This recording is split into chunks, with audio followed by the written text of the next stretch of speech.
manda Klingueu pra casa do e se veste cheio de cor, gente.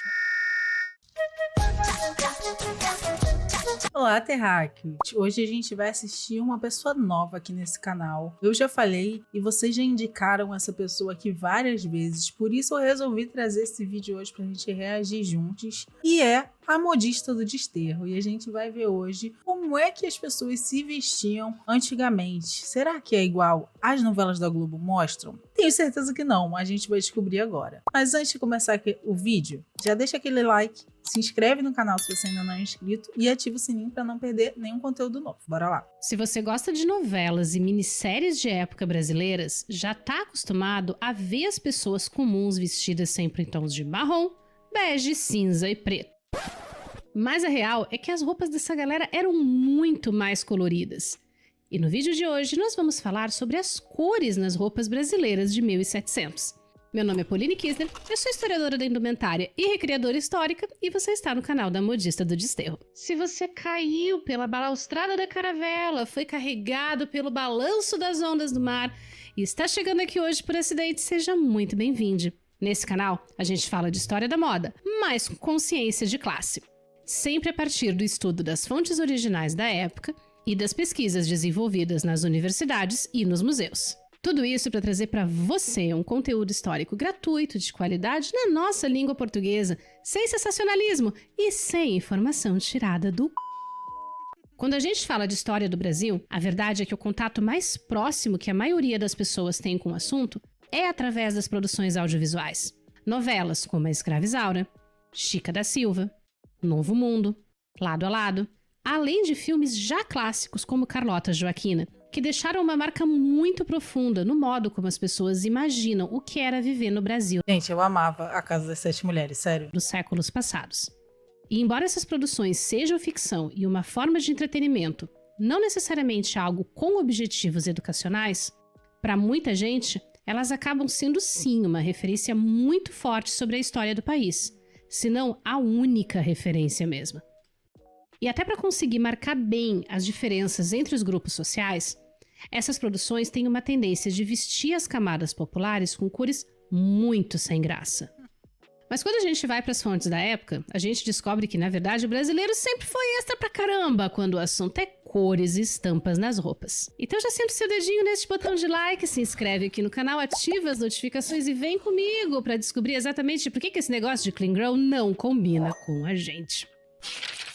Nesse vídeo eu quero apresentar para vocês um carinha chamado Carlos Julião, um italiano que por algum motivo aleatório trabalhava para o exército português e acabou parando foi aqui no Brasil nos anos 1700. A obra de Carlos Julião já é bem conhecida pelos historiadores que trabalham com Brasil Colônia, mas infelizmente menos conhecida pelo público do que a gente gostaria.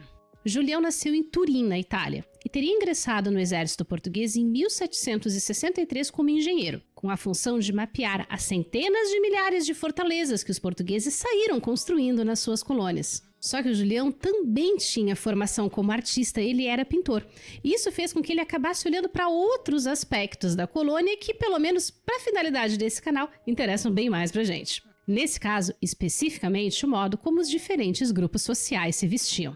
São atribuídos a ele 3 volumes de aquarelas registrando sua passagem por diferentes partes do Brasil, mas também pelas colônias portuguesas na África e na Ásia. O segundo volume dessa coleção é o que trata especificamente do Brasil, e você pode até baixar ele de graça no site da Câmara dos Deputados. Você encontra o link do download na descrição do vídeo junto com todas as referências que eu usei nessa pesquisa. Aqui no Brasil, Julião passou por Salvador, Rio de Janeiro e Minas Gerais. E embora as aquarelas dele não tenham uma data precisa, a maioria dos pesquisadores concorda que elas foram produzidas na década de 1780 e que elas se referem principalmente à região das Minas Gerais, que nesse momento era a região economicamente mais importante do Brasil, bom, por conta da mineração. E a obra dele é muito influenciada por um tipo específico de literatura europeia que acaba sendo a chave para a gente entender a maneira como Julião representou tanto as vestimentas como as cores dessas roupas. Os chamados livros de costumes são coleções de ilustrações que representam os trajes vestidos por pessoas de diferentes regiões do planeta. Um dos exemplos mais famosos é o Hábitos Antigos e Modernos de Diferentes Partes do Mundo, publicado em 1590.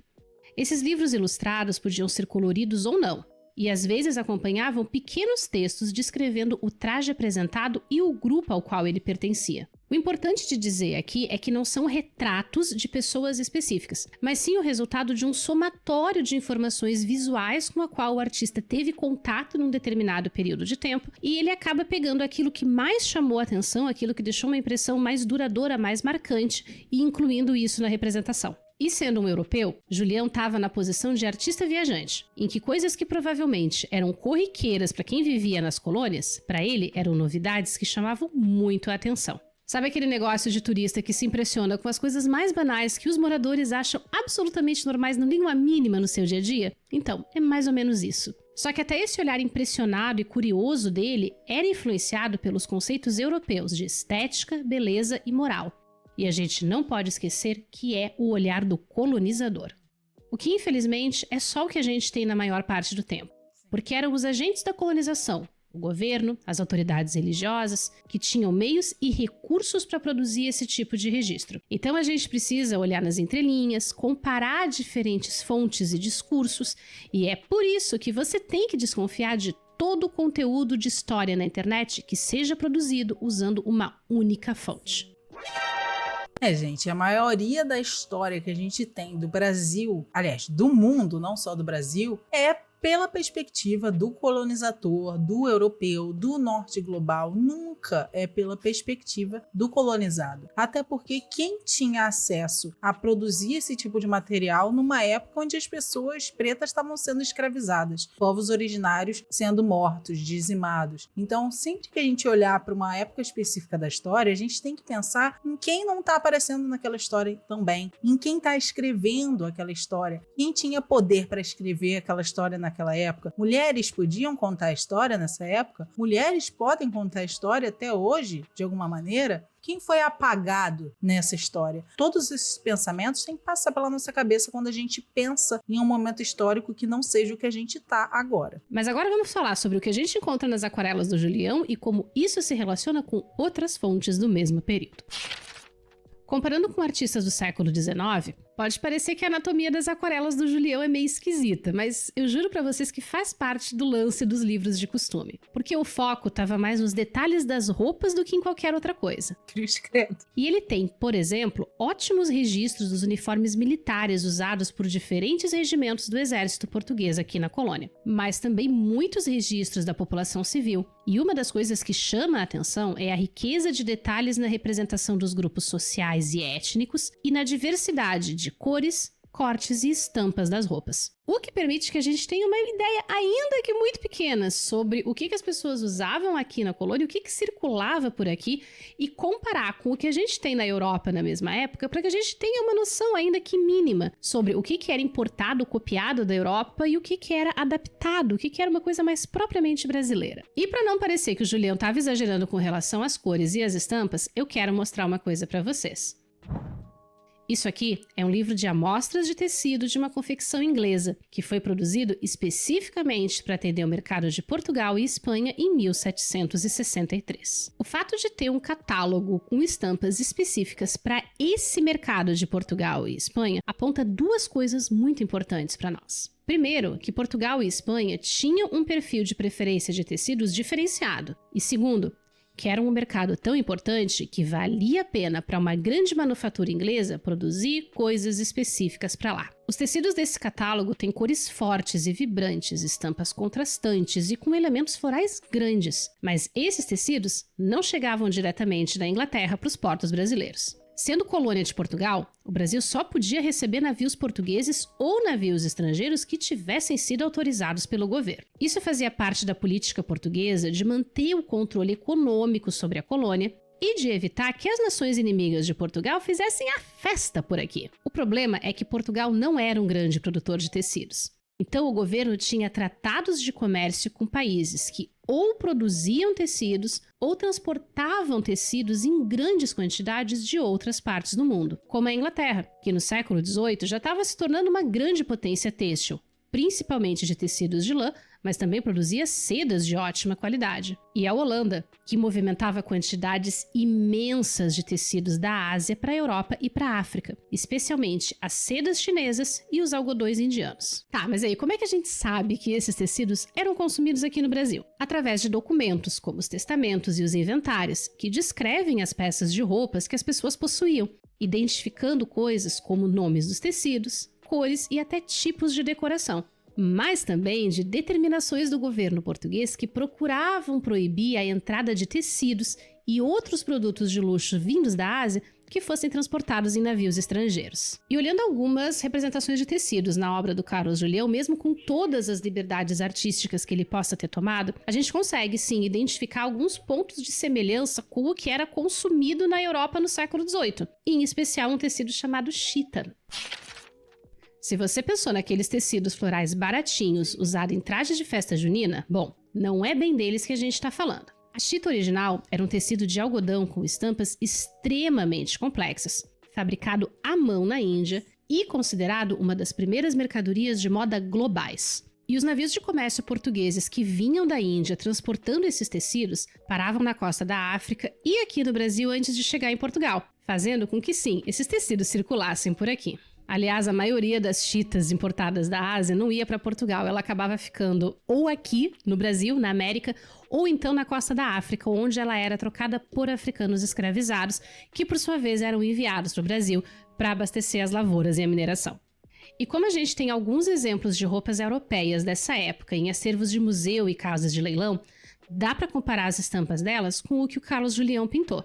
Essa aqui é a ilustração número 7, e a moça usa um tipo de casaco com um padrão de flores grandes distribuídas de forma quase matemática. E aqui nós temos um exemplo de um tecido de seda do século XVIII, que foi reaproveitado no século XIX, com um tipo de estampa muito semelhante. Aliás, esse lance de reaproveitamento de tecido era absolutamente comum desde a Idade Média, século XVI, XVII, XVIII, XIX, e não era coisa de gente pobre. A gente tem um monte de exemplos em museus gringos de trajes do século XIX que foram feitos reaproveitando tecidos de roupas do século XVIII que estavam na família e passavam como herança.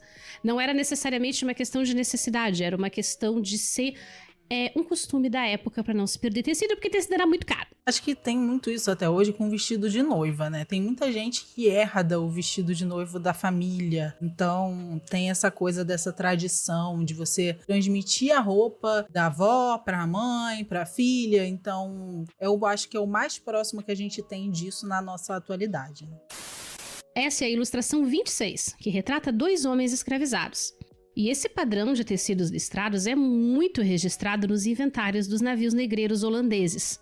E é um tipo de tecido que acabou ficando diretamente ligado aos africanos escravizados aqui na América. Mas essas não são as únicas referências europeias que a gente tem nas aquarelas. Existem trajes tipicamente europeus registrados nelas também. Essa é a ilustração 22. E aqui nós temos esse traje azul, que possivelmente é um vestido do modelo Robe à l'Anglaise. Inclusive, a Tupá Guerra costurou esse vestido para Eneida do canal Poética dos Museus. Eu amo a Tupá, tá? Só queria deixar claro isso aqui. Na prancha 36, o registro de uma festividade da população negra em que a rainha da festa está usando um vestido do modelo Robe à la Française, kimono ou banyan, que é um tipo de roupa informal inspirada diretamente nos kimonos japoneses.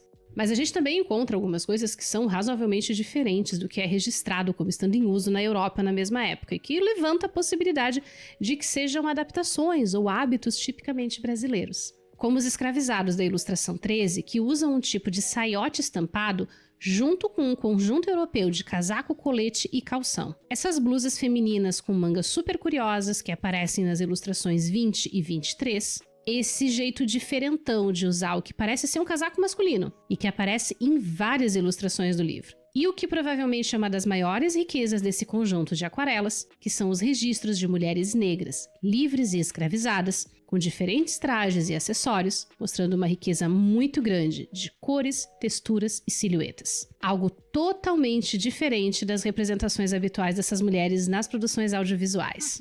E apesar de todos os problemas que eu tenho com Chica da Silva, acho que foi uma das produções que menos teve medo na hora de descer a mão nas cores dos figurinos do Brasil Colônia.